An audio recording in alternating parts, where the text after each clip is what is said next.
వచనాన్ని చదువుకుందాం. 2వ యోహాను పత్రిక 1వ అధ్యాయం. ఒక అధ్యాయమే ఉంది, గత దినం జ్ఞాపకం చేశాను. 2వ అధ్యాయం 6వ వచనం. మనం ఆయన ఆజ్ఞల ప్రకారము నడుచుటయే ప్రేమ. మీరు మొదట నుండి వినిన ప్రకారము ప్రేమలో నడుచుకొనవలనదియే ఆ ఆజ్ఞ. గత రాత్రి మేము విజ్ఞాపన కూడికలో కొన్ని అంశాలను ఆలోచన చేశాం. అందులో ప్రేమ అంటే ఏమిటి, ప్రేమకు అర్థం బైబిల్లో నుండి కొన్ని ఆలోచన చేశాం. ప్రేమ అంటే మొదటిది ఇవ్వడం అనే విషయాన్ని ఆలోచన చేశాం. ప్రేమ అంటే ఇవ్వడం ఎలా అంటే, తండ్రి అయిన దేవుడు తన ఏకైక కుమారుణ్ణి పరలోకంలో నుండి భూమి మీదకి పంపడం. ఒక్కగానొక్క కొడుకుని మనం ఎక్కడికైనా పంపాలంటే మనకు అసలుకే ఇష్టం ఉండదు. మీకు అందరికీ అనుభవమే. మీకుండే ఏకైక వ్యక్తి ఒక కొడుకో ఒక కూతురో ఒక్కరే ఉంటే వాళ్ళను విడిచిపెట్టి ఉండడం మన వల్ల కాదు. కానీ సాక్షాత్ దేవుడు తన కుమారుణ్ణి కుమారత్వ రూపంలో తన ఏకైక కుమారుణ్ణి పరలోకంలో నుండి భూమి మీద ఉన్న మంచి వ్యక్తులకు కాదు, చెడిపోయిన మానవాళిని రక్షించడానికి, పడిపోయిన పతనమైన మానవులను రక్షించటానికి దేవుడే తన ప్రియమైన కుమారుణ్ణి భూమి మీదకి పంపాడు. అంటే కుమారుణ్ణి ఇవ్వడం. రోమపత్రిక 8:32లో ఆయన తన సొంత కుమారుణ్ణి ఇవ్వడానికి వెనుదీగ లేదు. అందులో ప్రేమ ఉంది అనే మాట మనకు కనబడుతుంది. ప్రేమ అంటే మొదటిది ఇవ్వడం అనే విషయం జ్ఞాపకం చేసుకున్నాం. రెండవది ప్రేమ అంటే అప్పగించుకోవడం. ప్రేమ అంటే అప్పగించుకోవడం అంటే తగ్గించుకోవడం. పరలోకంలో నుండి దైవత్వం మనిషి రూపంలోనికి దిగి రావడం. సాక్షాత్తు దైవమే భూమి మీదికి ఒక దాసుని రూపంలోనికి, ఒక దాసుని లాగా యేసు ప్రభు భూమి మీదికి దిగి వచ్చాడు. ఆయన చెడిపోయిన మనుషుల మధ్యలో ఒక పుట్టడానికి కూడా అనుకూలమైన ప్రదేశమేమి. యేసు ప్రభు పుట్టినప్పుడు జ్ఞానులు అనుకున్నారు రాజుల ఇంట్లో పుడతారు అని. కానీ ఎక్కడ పుట్టాడు ఆయన? పశువుల పాక దగ్గరకు వచ్చాడు. అంటే ఆయన తన్ను తాను తగ్గించుకున్నాడు. దేవుడే కానీ దైవత్వం దగ్గర నుండి మనుషుని నుంచి దాసుని వలె తగ్గించుకున్నాడు. అది ప్రేమ. ఆయన మన నిమిత్తము తన ప్రాణము పెట్టెను. ఇందులో ప్రేమ కనబడుతుందని యోహాను మొదటి పత్రిక 2వ అధ్యాయం 15-16 వచనాల్లో కనబడుతుంది. ఆయన ప్రేమ ఎలా కనిపించిందంటే తన్ను తాను తగ్గించుకోవడంలో కనిపించింది. ఇవి రెండు దైవికమైన ప్రేమ. అంటే దేవుని ప్రేమ మన ఎడల చూపించాడు. ఇప్పుడు మనకు చెబుతూ ఉన్నాడు దేవుడు ఏమని అంటే, 6వ వచనం చదివాం. మనం ఆయన ఆజ్ఞల ప్రకారము నడుచుటయే ప్రేమ. ఇప్పుడు దేవుడే ఇచ్చాడు తన కుమారుణ్ణి. రెండవదిగా తన ప్రాణమే పెట్టాడు, తగ్గించుకొని పెట్టాడు. ఈ రెండు దేవుడే చేశాడు. ఇప్పుడు మూడవది మనల్ని చేయమంటున్నాడు. మనం ఆయన ఆజ్ఞల ప్రకారము నడుచుటయే ప్రేమ అన్నాడు. యేసు ప్రభు తన నోటిలో నుండి ఒక మాటను చెప్పాడు. చూడండి, యోహాను సువార్త 14వ అధ్యాయం. యోహాను సువార్త 14వ అధ్యాయం 21వ వచనాన్ని చదువుదాం. దేవుణ్ణి ప్రేమించటం అంటే ఏంటో ఆయనే చెప్పాడు. నా ఆజ్ఞలను అంగీకరించి వాటిని గైకొనువాడే నన్ను ప్రేమించువాడు నా తండ్రి వలన ప్రేమింపబడును అన్నాడు. యేసు ప్రభు డెఫినేషన్ ఇచ్చాడు. ప్రేమ అంటే ఆజ్ఞలను గైకొనటం, ఆజ్ఞలను అనుసరించటం. చాలాసార్లు ఈ విషయంలో కొదువుగా ఉన్నట్టుగా కనిపిస్తుంది.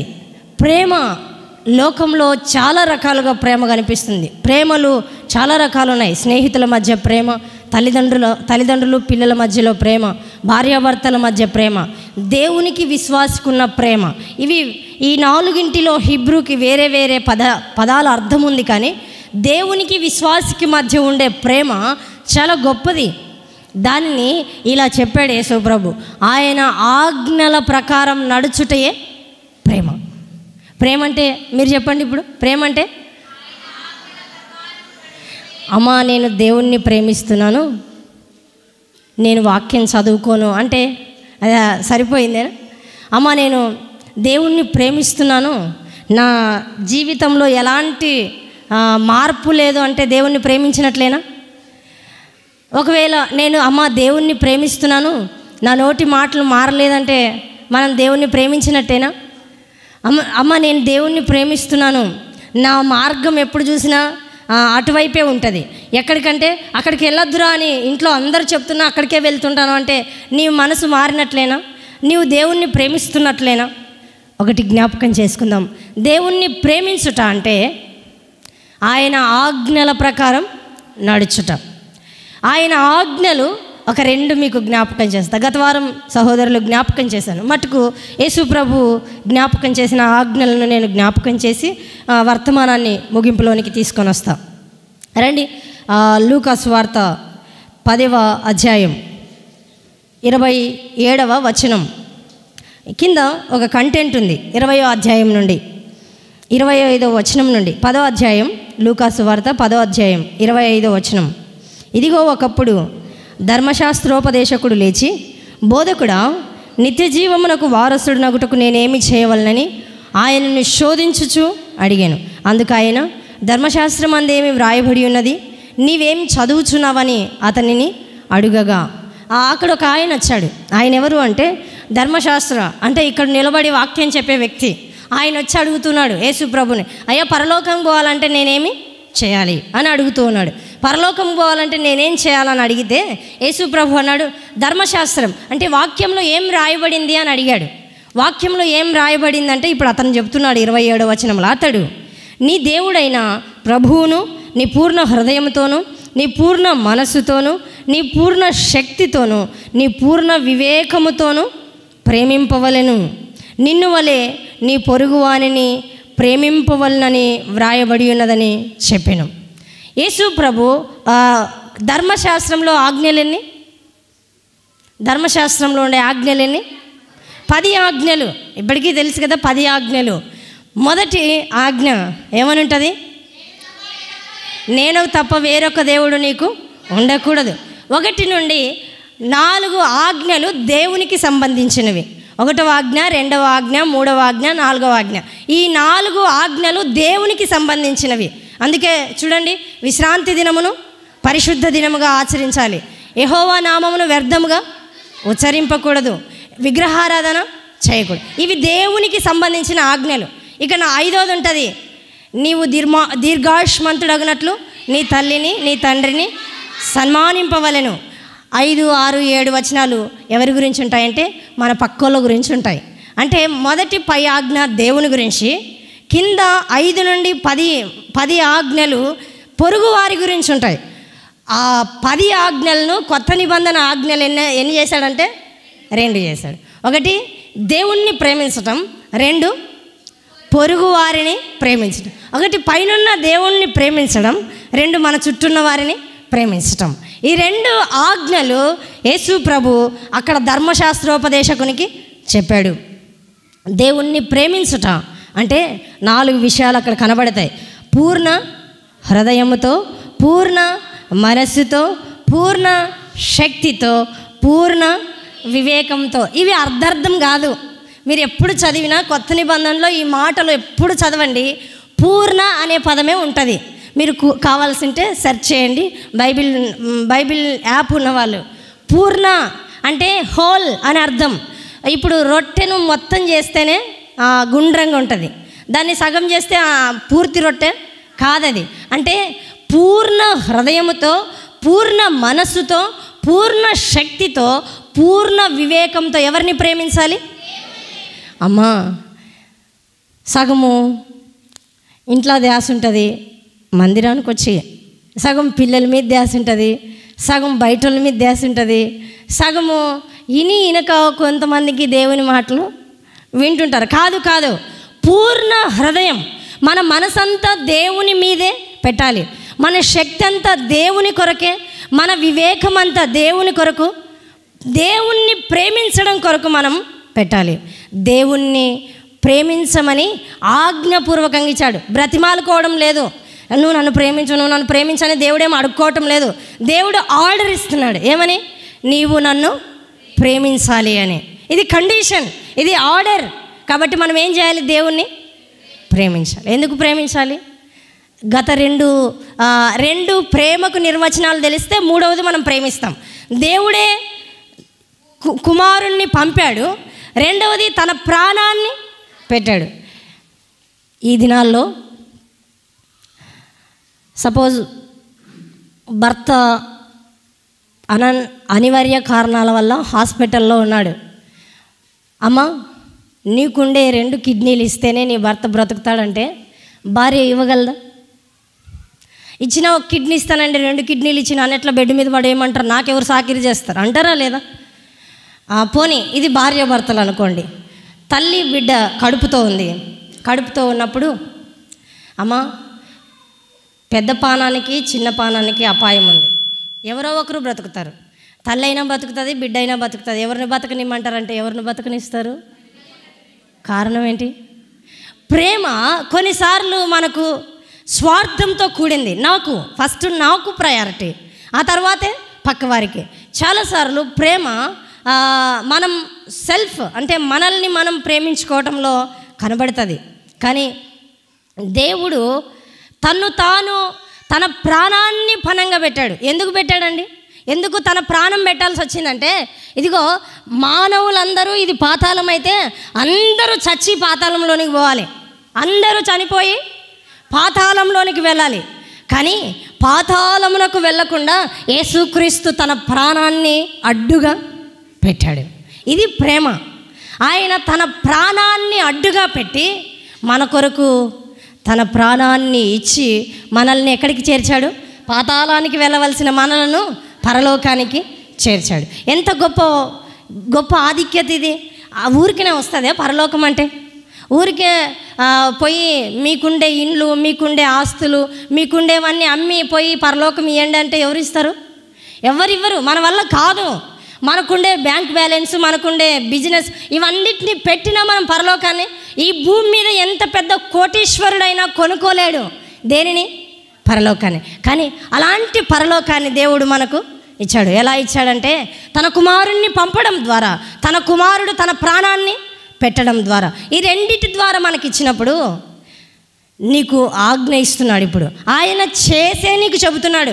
ఆయన తన ప్రాణాన్ని పెట్టుట ద్వారా నీకేమని చెప్తున్నాడు అంటే, నన్ను నీకోసం నేను ప్రాణం పెట్టాను కదా, నువ్వు నన్ను ప్రేమించు అని ఆర్డర్ పాస్ చేశాడు. ఈ దినాన దేవుడు నిన్ను పేతురుని అడిగినట్టు, నీవు నన్ను ప్రేమిస్తున్నావా అని దేవుడు నన్ను ప్రశ్నిస్తే మన జవాబు ఏంటి? మనం చాలాసార్లు మన ఇంట్లో మన భార్యను ప్రేమిస్తారు, భార్యను అడిగితే భర్తను ప్రేమిస్తారు, తల్లిదండ్రులను అడిగితే పిల్లలను ప్రేమిస్తారు, పిల్లలను అడిగితే స్నేహితులను ప్రేమిస్తారు, స్నేహితులను అడిగితే వాళ్లకు ఉండే లోకాశలను ప్రేమిస్తున్నారు ఈ దినాల్లో. కానీ ఒక విశ్వాసిగా నీకొక ప్రశ్న, నీవు దేవుణ్ణి ప్రేమిస్తున్నావా? దేవుణ్ణి ప్రేమిస్తే వాక్యాన్ని ప్రేమిస్తారు, వాక్యాన్ని ప్రేమిస్తే దేవుని సన్నిధికి అవకాశం ఇస్తారు, ప్రార్థన జీవితానికి అలవాటు పడతారు. ఈ రెండిటికి అలవాటు పడితే దేవుని మందిరాన్ని మానేయరు. దీనికి అలవాటు పడితే లోకంలో పరిశుద్ధంగా జీవిస్తారు. ఇది క్రమం, ఇది ఆర్డర్. దేవుణ్ణి ప్రేమించామంటే ఒక్కొక్క లెవెల్ కరెక్ట్గా సెట్ అవుతుంది. చిన్నప్పుడు చిన్నపిల్లలు ఆడుకునే ముక్కలు ఉండేవి. ముక్కలు వస్తే వాటిని అటాచ్ చేయాలి. గుర్తుందా మీకు? చిన్న ముక్కలు వస్తాయి ఒక ప్యాకెట్లో, ఇప్పటికి కూడా దొరుకుతుంటాయి అనుకోండి. 5 రూపాయలకు ఒక ప్యాకెట్ వస్తుంది. ఆ ప్యాకెట్లో ముక్కలు విరిచి పెడతారు. ఒక పైన ఒక బొమ్మనిచ్చింటారు. ఆ బొమ్మను అతికించాలంటే కరెక్ట్గా సెట్ చేయాలి. కరెక్ట్గా సెట్ చేస్తే అది ఏమవుతుంది? ఆకారం వస్తుంది. దేవుణ్ణి ప్రేమించడం మొదట మనకు స్టార్ట్ అయితే ఆయన వాక్యాన్ని చదువుతాం. ఆయన వాక్యాన్ని చదివినప్పుడు అందులోది అర్థమైనప్పుడు ప్రార్థన చేస్తాం. ఈ రెండు మనకు వ్యక్తిగతంగా ఇంటి దగ్గర ఉంటే మందిరం దగ్గర ఖచ్చితంగా నిలబడతాం. ఇవి జరిగిన రోజు మన జీవితంలో ఆటోమేటిక్గా ఎందుకో ఈ దినాల్లో నా ఆలోచన మారిపోయిందండి. వాక్యం చదువుతుంటే, ప్రార్థన చేసుకుంటుంటే, మందిరంలో వాక్యం వింటుంటే నా ఆలోచన మొత్తం మారిపోయింది. ఒకప్పుడు మందిరంకి వస్తే ఏమేమో ఆలోచిస్తుంటే, కానీ ఈ దినాల్లో వాక్యం వినేటప్పుడు ఎలాంటి ఆలోచన రాకుండా నేను వాక్యం వినగలుగుతున్నా. వాక్యం చదివేటప్పుడు నిజం, సాతానుడు చాలా బీభత్సంగా ప్రయత్నం చేస్తుంటాడు. వాక్యం చదివేటప్పుడే కరెక్ట్ పనులు గుర్తు చేస్తుంటాడు. వాక్యం బైబిల్ అట్లా తీసింటామో లేదో కరెక్ట్ సెల్ ఫోన్ రింగ్ అయి ఉంటుంది. వాక్యం అట్లా తీసింటామో లేదో కరెక్ట్ అక్క ఆయా అని పిలుస్తుంటారు. కరెక్ట్ వాక్యం చదివేటాయని. లేదంటే ప్రార్థన చేసుకోవడానికి అట్లా గడి పెట్టినామో టక్ టక్ టక్ టక్ అని బయట కొడతారు. అంటే చాలాసార్లు అపవాదం ఏం చేస్తుంటాడంటే దేవునితో నీకు సంబంధం ఉండకూడదని ట్రై చేస్తుంటాడు. కానీ ఒకటి వినండి, దేవుణ్ణి ప్రేమించటంలో వెనకడుగు వేయక ముందుకు సాగిపోవాలి. దేవుణ్ణి ప్రేమించడం అంటే సంపూర్ణంగా ప్రేమించండి. కొద్ది కొద్దిగా ప్రేమిస్తే లాభం లేదు. ఇస్కరియోతు యూదా ఎన్ని సంవత్సరాలు ఉన్నాడు యేసు ప్రభుతో? చెప్పాలి. ఎన్ని సంవత్సరాలు ఉన్నాడు ఇస్కరియోతు యూదా? 3.5 ఏండ్లు ఉన్నాడు. ప్రారంభంలో యేసు ప్రభు సెలెక్ట్ చేసుకున్నప్పటి నుండి ఇస్కరియోతు యూదా అన్నాడు. పేతురు ఉన్నాడు, ఇస్కరియోతు యూదా ఉన్నాడు. 12 మందిని ఏర్పరచుకొని వెళ్ళాడు. కానీ ఎందుకు ఇస్కరియోతు యూదా వెనుకకు వెళ్ళిపోయాడు? ప్రేమించటంలో 2 కోణాలు కనిపించాయి ఇస్కరియోతు యూదాలో. ఏది అది అంటే, ఒక సేవకునికి 2 యజమానులు ఉండరు. దాసునికి 2 యజమానులు ఉంటారా? ఉంటే ఒక్కడే ఉంటాడు. అందుకే యేసు ప్రభు ఇలా చెప్పాడు, దేవునికైనా దాసులు కండి, లేదా డబ్బుకైనా దాసులు కండి. దేవునికి దాసులైతే మీరు దేవుని వైపు వెళ్ళండి, మీరు డబ్బుకు దాసులైతే డబ్బుకు వెళ్ళండి. లేదు ఇక్కడ డబ్బు ఇక్కడ దేవుడు 2 కావాలంటే 2 గుర్రాల మీద ఎక్కి ట్రర్ అని కొడితే అది ఏం చేస్తుంది? పోతుంది. కానీ ఎంతసేపు మన పట్టు ఉన్నంత వరకు పోతుంది. వీటికి కానీ కోపం వస్తే 2 ఒకదానికొకటి వేరైతాయి. పడేది ఎవరు? ఎక్కిన వాళ్ళే. కాబట్టి 2 మనస్తత్వాలు అంటే సగం సగం. ఇస్కరియోతు దగ్గర ఏముంది? డబ్బు సంచి ఉంది. యేసు ప్రభుకి ఎవరైనా పరిచర్యలో సహకారం చేస్తే ఆ డబ్బు సంచి ఎవరి దగ్గర ఉండేది? అందుకే డబ్బు ఉన్నప్పుడు కొంచెం భయపడాలి. ఈ డబ్బు ఎలా ఈ డబ్బు నన్ను దేవునికి ఆటంకపరచకూడదు, ఈ డబ్బు నన్ను దేవుని పనికి ఆటంకపరచకూడదు, ఈ డబ్బు నన్ను దేవునికి దూరం చేయకూడదు అని ఆలోచన చేయగలగాలి. ఇస్కరియోతు దగ్గర డబ్బు సంచి ఉన్నందుకు దేవుణ్ణి ప్రేమించలేక డబ్బు సంచినే ప్రేమించాడు. దేవుణ్ణి ప్రేమిద్దాం. ఆయన ఆజ్ఞల ప్రకారం నడుచుటే ప్రేమ. ఇప్పుడు చెప్పమంటే ఈ కిందున్న పిల్లలు టకాటకా లేచి చెప్పారు కదా ఆ రోజు మీ ఎదుట కూడా. ఇప్పుడు కూడా లేచి చెప్పమంటే ఆజ్ఞలు చెప్తారు. చెప్పడం కాదు, అనుసరించటం, ఫాలో అవ్వడం. ఫాలో అయితే స్టెప్ ఎట్లేస్తారో అట్లా ముందుకు. బురదలో కొన్నిసార్లు నడవాల్సి వచ్చినప్పుడు ముందోళ్ళు నడిచిపోతుంటారు. అంటే ఎక్కడ బురద లేదో, ఎక్కడ రాయి ఉందో, ఎక్కడ గట్టిగా ఉందో అక్కడ అడుగులు వేసిపోయి ఉంటారు కదా. వెంటనే మనం వెనకొచ్చే వాళ్ళు కూడా ఏం చేస్తారు? గట్టిగా ఉన్న దగ్గర, రాయిలు ఉన్న దగ్గర అడుగులు పెట్టి అడుగులు వేసి వెళ్తారు. యేసు ప్రభు అడుగులు వేసి వెళ్ళిపోయాడు. అవే మనకు 4 సువార్తల్లో కనిపిస్తాయి. మనం ఏం చేయాలి? యేసు ప్రభు వేసిన అడుగుల్లో మనం కూడా వేస్తూ వెళ్ళిపోవాలి. అది దేవుణ్ణి ప్రేమించటం. నేను ముగిస్తాను. సమయాన్ని మీ దగ్గర నుండి నేను దొంగిలించాలని కోరుకోవటం లేదు. మీకు 5 రెఫరెన్స్లు మీ ముందే ఉంచుతాను. టకాటక చెప్తాను. ఒకసారి వీలైన 5 టకాని మీకు టకాన్ తీసి మేము చదవగలం. ఎప్పుడు టకాన్ తీసి చదువుతారంటే బైబిల్ బాగా పరిచయం ఉన్నప్పుడు. సెల్ ఫోన్లు ఉన్నాయి కదా, సెల్ ఫోన్లో టకాన్ ఒత్తుతామంటే కాదు, బైబిల్ ఉన్న వాళ్ళు చూడండి. రైట్. మొదటిది కీర్తనలు 145:20. టకాన్ చదవాలి. 145వ కీర్తన 20వ వచనం. యెహోవాను ప్రేమించు వారందరినీ ఆయన కాపాడును. దేవుణ్ణి ప్రేమిస్తే మొదటి రిజల్ట్ దేవుడు ఏం చేస్తాడు? కాపాడుతాడు. రెండవది చదివిస్తాను. కీర్తనలు 91వ కీర్తన 14వ వచనం. 91వ కీర్తన 14వ వచనం. అతడు నన్ను ప్రేమించుచున్నాడు గనుక నేను అతన్ని తప్పించదను అన్నాడు. ఒకటేమో కాపాడుతానన్నాడు, రెండవది తప్పిస్తా. నీ ముందు సింహాలు ఎదురు రావచ్చు, నీ ముందు క్రూర మృగాలు రావచ్చు, పెద్ద అగ్నిగంధకాలు రావచ్చు, నదుల వలె సమస్యలు పొర్లిపోవచ్చు, కానీ దేవుడు ఏం చేస్తాడు? తప్పిస్తాడు. ఇది రెండవది. మూడవది న్యాయాధిపతుల గ్రంథం 5వ అధ్యాయం 31వ వచనం. న్యాయాధిపతులు, ఇప్పుడు కొంచెం కష్టమైంది కదా, న్యాయాధిపతులు ఆడుందో అని. 5:31 చదవాలి. యెహోవా శత్రువులందరూ అలాగుననే నశించెదరు, ఆయనను ప్రేమించువారు బలముతో ఉదయించు సూర్యుని వలె ఉందురు. ఎలా ఉంటారంట యెహోవాను ప్రేమించేవారు? సూర్యుడిని ఎవరన్నా అడ్డుకుంటారా? ఇప్పటి వరకు ఎవ్వరు అడ్డుకోలేదు. చైనా రీక్రియేషన్, చైనా సూర్యుడిని సృష్టించాలని తయారు చేస్తూ ఉంది, ఇంకా ఇప్పటికీ చేతగాలేదు. సూర్యుడు అలా వస్తుంటే మనకి ఎంత ఫ్రీలీగా అనిపిస్తుంది. ఈ చలికాలంలో సూర్యుడు వస్తుంటే మనకు కొంచెం మన శరీరాలకు ఫిట్నెస్ కోసం బాగా ఎదురు చూస్తుంటాం సూర్యుడిని. చూడండి, ఆ సూర్యుడు లేలేత కిరణాలను దాటుకొని అలా పైకి వస్తుంటే ఎంత ఆహ్లాదకరంగా, ఎంత బాగుంటుందో. సూర్యుడు అంటే శక్తికి సూచన. దేవుడు తన్ను ప్రేమించే వారికి శక్తిని ఇస్తాడు. ఎక్కడ సమస్య లేకుండా మనకు శక్తిని ఇవ్వగలిగేది మనం దేవుణ్ణి ప్రేమిస్తే. నాలుగవది రోమపత్రిక 8:28. ఎవరికైనా కంఠస్థం ఉంటుందేమో అనుకుంటున్నాను. రోమపత్రిక 8:28. దేవుణ్ణి ప్రేమించు వారికి అనగా ఆయన సంకల్పం చెప్పున పిలువబడిన వారికి సమస్తము సమకూడి మేలు కలుగుటకై జరుగును. అంతే. దేవుణ్ణి ప్రేమించే వారికట ఆయన సంకల్పం చెప్పున పిలువబడిన మనందరికీ మేలు కలుగుటకే సమస్తం జరుగుతున్నాయి. నీకోసం చెట్లు వచ్చినా, నీకోసం సూర్యుడు వచ్చినా, నీకోసం వర్షం వచ్చినా, నీకోసం సమస్యలు వచ్చినా, నీకోసం విరోధులు వచ్చినా, సమస్తాన్ని దేని కొరకు చేస్తాడు? మేలు కొరకే. ఒకటి, దేవుణ్ణి ప్రేమిస్తే కాపాడుతాడు. 2, దేవుణ్ణి ప్రేమిస్తే తప్పిస్తాడు. దేవుణ్ణి ప్రేమిస్తే శక్తిని ఇస్తాడు. దేవుణ్ణి ప్రేమించే వారికి మేలు, అది శత్రువును సహా మేలుగా మారుస్తాడు. లాస్ట్ ఒక మాట చదువుతాను. ఈ మాట చదివితే కొంచెం భయం వేస్తుంది. హెబ్రీ పత్రిక 12:6. హెబ్రీ పత్రిక 12. నేను ఆ బైబిల్ తీయకుండా చెప్తున్నాను. మీ దగ్గర ఉండే వాక్యాన్ని గట్టిగా చదవండి. ఆయన నిన్ను గద్దించునప్పుడు విసుగకుము, ప్రభువు తాను ప్రేమించు వానిని శిక్షించి తాను స్వీకరించు ప్రతి కుమారుణ్ణి దండించును. ఈ మాట మనకు బాగా లోపలికి వేసుకుందాం. 14 మేలుకరంతో కూడుకున్నవి. తన్ను ప్రేమించే వారిని దేవుడు తండ్రిలాగా శిక్షిస్తాడట. ఎలా శిక్షిస్తాడు? తండ్రిలాగా. ఇంట్లో నా పిల్లలను మా సార్ కంటే నేనే ఎక్కువ దెబ్బలేస్తా.